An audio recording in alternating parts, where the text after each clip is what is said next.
కొంతమంది దుండగులు మార్నింగ్ వాక్కి వెళ్తున్న రిపోర్టర్ని చంపారు. విశాఖపట్నం నుంచి రిపోర్టర్ అనుపమ యాదవ్ కూడా దీని మీద ఖండించారు. వైజాగ్ రిపోర్టర్ ప్రభుత్వాన్ని జర్నలిస్టు రక్షణ చట్టం కోరుతున్నారు.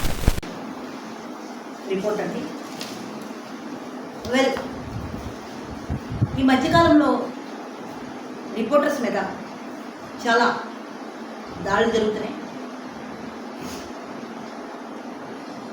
నిన్నకంటే మొన్న చిత్తూరులో ఆంధ్రజ్యోతి పేపర్ రిపోర్టర్ మార్నింగ్ వాక్కి వెళ్తే ఇద్దరు ముగ్గురు దుండుగులు వచ్చి హఠాత్తుగా పరిగెట్టించి అతి దారుణంగా కిరాతకంగా మర్డర్ చేయడం జరిగింది. అంటే యాజ్ ఏ జర్నలిస్ట్గా నేను ఒకటే ప్రశ్నిస్తున్నాను. అదేమిటంటే నిజాలు నిర్భయంగా వేయకూడదా? నిజాలు నిర్భయంగా వేస్తే ప్రజలకు ఎందుకు అంత ప్రాబ్లం వస్తుంది? అంటే ఎప్పుడు మీరిచ్చిన ఎంగులు మెతుకులు తీసుకొని మీ చెప్పిన మాట విని మీరేమైనా తప్పులు చేస్తే ఆ తప్పులు చేసి చేయలేనట్టు చూసి చూడలేనట్టు వదిలేయమంటారా?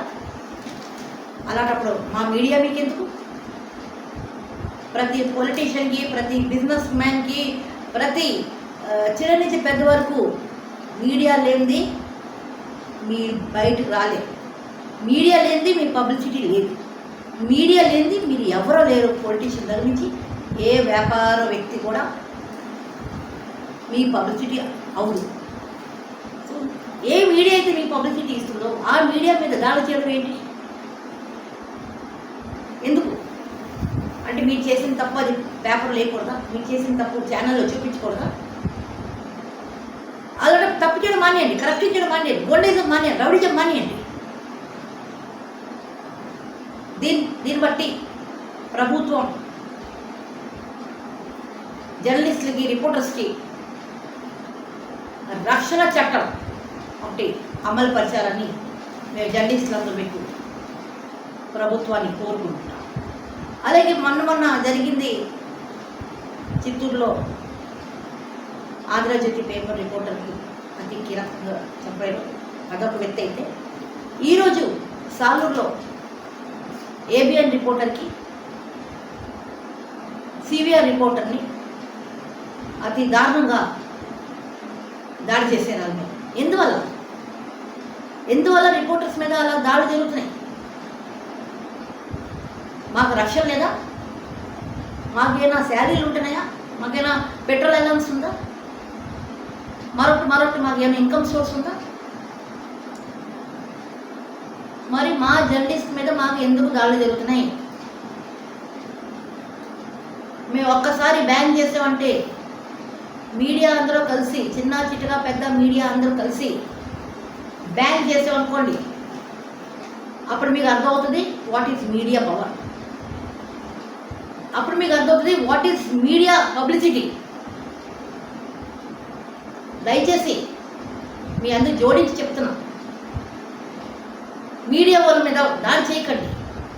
వాళ్ళ పని వాళ్ళు చేసుకోండి, మా పని మాకు చేసుకోనియండి. లేకపోతే మీరు తప్పులు చేయడం మానేయండి. మీరు ఎప్పుడైతే కరెక్ట్గా ఉంటారో మీడియా మీకు వేయదు. అలానే నిజాలను నిర్భయం వేయకూడదు అనమాట. మీరు ఏ చెప్తే తినాలి. అది మీడియా పరిస్థితి. ఈరోజు మీడియా పరిస్థితి అంత దారుణంగా తయారైంది కేవలం మీ వల్ల. ఎవరైతే మీడియాని తిరస్కరిస్తున్నారో, తిడుతున్నారో, ఎవరైతే మీడియాల మీద దాడి చేస్తున్నారో వాళ్ళ మాట వినాలన్నమాట. మీడియాకి ఓవర్ డెసిషన్ లేవా? సో నేను మళ్ళా మీ అందరికీ ఒకటే కోరుతున్నా, మీడియా మీద దాడులు తగ్గించండి. ఏ రోజైతే మీడియా మొత్తం ఆగిపోతుందో అప్పుడు మీకు అర్థమవుతుంది మీడియా పవర్ అంటే ఏంటో.